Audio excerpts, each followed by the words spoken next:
Hey buddies, welcome to my channel and I'm back with a new video। तो guys वैसे तो यार wins McMahon के बारे में बहुत ही बुरी चीजें आती है। मतलब जब भी आप उनके बारे में कुछ सुनते हो तो हमेशा मोस्टली उनके बारे में आप कुछ बुरा ही सुनते हो कि यार विंस मैकमोहन बहुत ही बुरे इंसान है। वो अपने एम्प्लॉयज के साथ बहुत ही ज्यादा रूड रहते हैं, कभी भी किसी को भी वो निकाल देते हैं, कभी भी किसी का पुश वो खत्म कर देते हैं। तो कुछ भी किसी भी रेस्लर के साथ या किसी भी एम्प्लॉय के साथ वो कुछ भी बुरा कर देते हैं और बहुत ही बुरी बुरी चीजें उनके लिए आती है कि वो ये है वो है। तो यहाँ पर कुछ अलग होने वाला है, बिकॉज यहाँ पर मैं आपको कुछ ऐसी चीजें सुनाने वाला हूँ, कुछ ऐसी बातें यहाँ पर बताने वाला हूँ जिसे सुनने के बाद आपका जो ओपिनियन है विंस मैकमोहन को लेकर वो थोड़ा सा चेंज तो यहाँ पर श्योरली होने ही वाला है। बिकॉज यहाँ पर मैं आपको 5 ऐसे इंसिडेंट बताने वाला हूँ, 5 उन रेसलर्स के साथ जो विंस मैकमोहन के इंसिडेंट रहे हैं जिनको सुनकर श्योरली आपका ओपिनियन चेंज होगा विंस मैकमोहन को लेकर। तो ये वीडियो बहुत ही ज्यादा कमाल की होने वाली है, बिकॉज यहाँ पर बहुत सी या मोस्टली बातें ऐसी होने वाली है जो कि आपने इससे पहले नहीं सुनी होगी। तो वीडियो के साथ बने रहना पूरे एंड तक। तो टाइम अब वेस्ट नहीं करते हैं, बैठ जाओ जल्दी से गाड़ी में और चलते हैं राइड पे।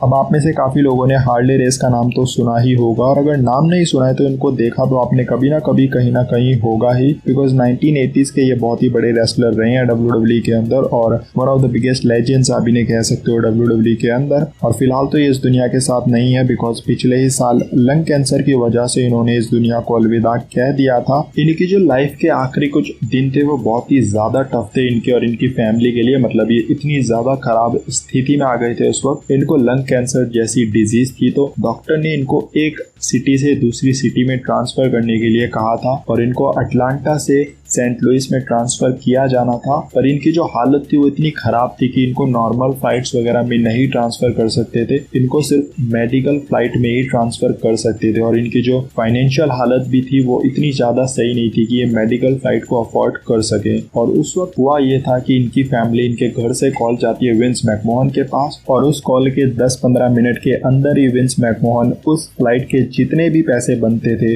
वो सब पे कर देते हैं ताकि हार्ले रेस दूसरी सिटी में ट्रांसफर हो सके जहां पर उनका बेटर ट्रीटमेंट हो सके। हालांकि उस दिन के बाद हार्ले रेस सिर्फ 2 और दिन सरवाइव कर पाए थे, बट स्टिल हार्ले रेस की फैमिली विंस मैकमोहन को थैंकफुल थी कि एटलीस्ट वो हार्ले रेस के साथ 2 और दिन रह पाए।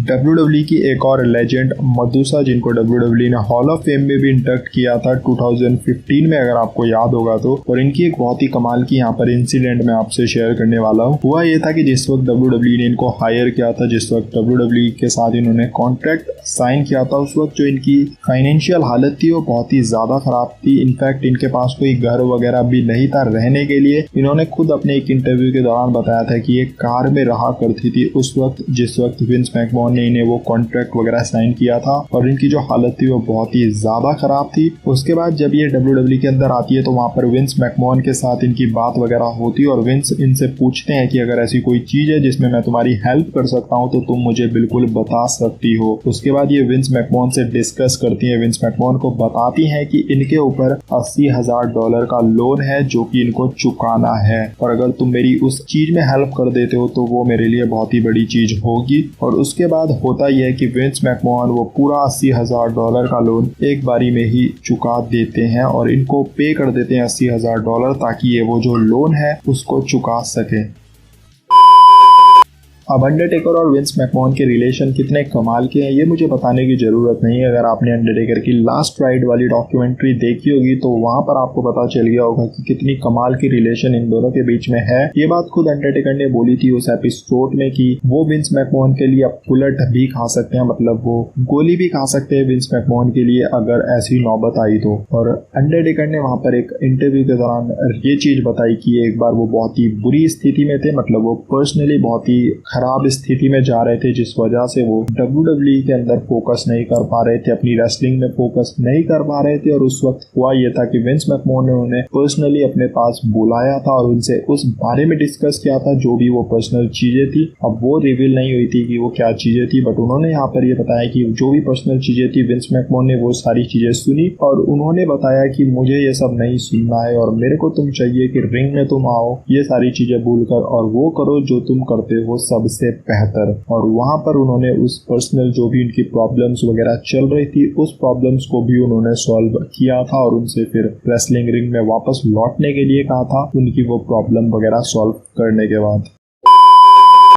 अब आप में से काफी लोग MVP के बारे में ये बात नहीं जानते होंगे कि MVP 9 साल जेल में रहकर आए हैं। उनके ऊपर किडनैपिंग और रॉबरी का केस दर्ज था, जिसके बाद वो 9 साल जेल में रहे थे। उसके बाद वो वापस आए थे और जब वो वापस आए थे तो उनको किसी ने भी मौका नहीं दिया था। उसके बाद वो मिलते हैं विंस मैकमोहन से और विंस मैकमोहन उनको बोलते हैं कि तुमने चीजें तो बहुत गलत की है इन द पास्ट, बट फिर भी हर इंसान को एक मौका मिलना चाहिए अपनी गलती सुधारने का, और मैं यहाँ पर तुम्हें एक मौका देता हूँ। और उसके बाद उनको वो WWE के अंदर हायर कर लेते हैं। एक अच्छा खासा उन्हें कॉन्ट्रैक्ट वहां पर मिल जाता है WWE के अंदर, और अच्छा खासा उनका रन भी देखने को मिलता है WWE के अंदर, जहाँ पे उन्हें मिड कार्ड में अच्छा खासा बुक किया जाता था।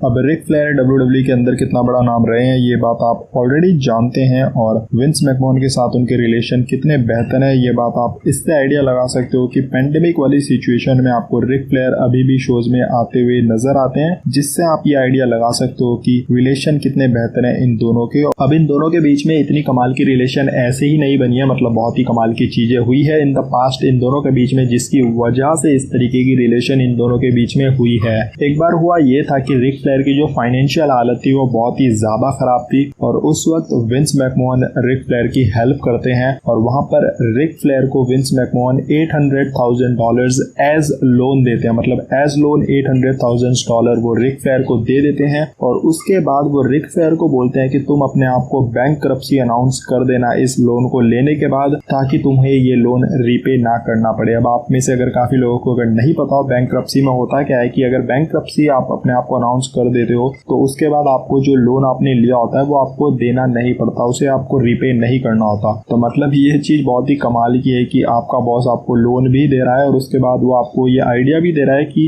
आप अपने आप को बैंकरप्सी अनाउंस कर देना, ताकि आपको ये लोन, इतना बड़ा लोन वापस देना ना पड़े। तो भाई इतनी बड़ी चीज आपका बॉस आपके लिए कर रहा है उस वक्त, जिस वक्त आपको उनकी इतनी ज्यादा जरूरत हो, तो फिर पेंडेमिक वाले शोज में आना तो फिर कोई ज्यादा बड़ी चीज मुझे नहीं लगता होगी उसके बाद। तो गाइज यहीं तक थी ये वीडियो। आई होप ये वीडियो आपको पसंद आई होगी। विंस के बारे में जो आपका ओपिनियन है वो कहीं ना कहीं थोड़ा सा तो यार चेंज हुआ ही होगा, और अगर थोड़ा सा भी बच गया है तो फिर उसको मैं बहुत जल्द भी चेंज करने वाला हूँ, बिकॉज एक और वीडियो आने वाली है विंस के ऊपर। अभी तो नहीं आएगी, थोड़े टाइम बाद आएगी, बट जरूर आएगी। उस वीडियो को आप देखोगे तो वहां पर थोड़ा बहुत और आपका जो है ओपिनियन वो चेंज हो जाएगा। पूरा तो चेंज नहीं होगा, बिकॉज ऐसा भी नहीं है कि विंस मैकमोहन बिल्कुल ही दूध के धुले हुए हैं, बहुत सी चीजें वो खराब भी करते हैं, बट स्टिल जितना ज्यादा उन्हें क्रिटिसाइज किया जाता है उतना तो खैर वो डिजर्व नहीं करते हैं। वही मैं चीज यहाँ पर आपसे बोलना चाहता हूँ। तो इस वीडियो को करेंगे यहीं पर एंड, और इसको आप लाइक कर सकते हो अगर आपको ये वीडियो पसंद आई होगी। ये चीजें जो मैंने इंसिडेंट आपके साथ शेयर किया, अगर ये आपको अच्छी लगी होगी विंस मैकमोहन की, तो यार वीडियो को लाइक करना, नीचे कमेंट करना, बताना कि क्या है आपकी राय इन पर्टिकुलरली सभी